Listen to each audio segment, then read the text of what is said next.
Even the world's most valuable public company, Apple, is not immune from the effects of the coronavirus.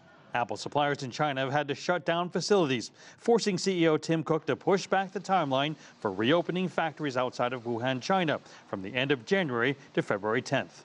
We know that some larger companies that have presence there have actually temporarily closed some of those locations in specific cities. We know that supply chains are being disrupted right now. So it is a big challenge. Laurel Munoz's Silicon Valley Leadership Group represents 350 companies in Silicon Valley, including such tech giants as Apple, Google, and Microsoft. Another member, Facebook, was the first major U.S. company to tell its employees to avoid travel to China. It's not alone. Things like restricting travel for American or Western employees to China itself and or the surrounding region around China.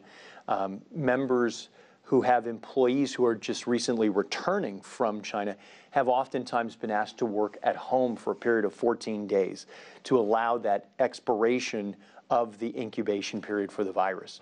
The auto industry is being hit hard. A Tesla VP said on microblogging site Weibo that its Model 3 deliveries in China will be delayed. The world's largest auto supplier, Bosch, has temporarily closed 2 plants in Wuhan.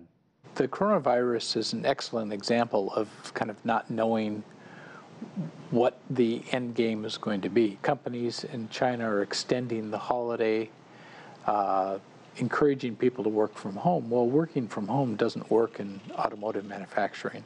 It's a deal breaker.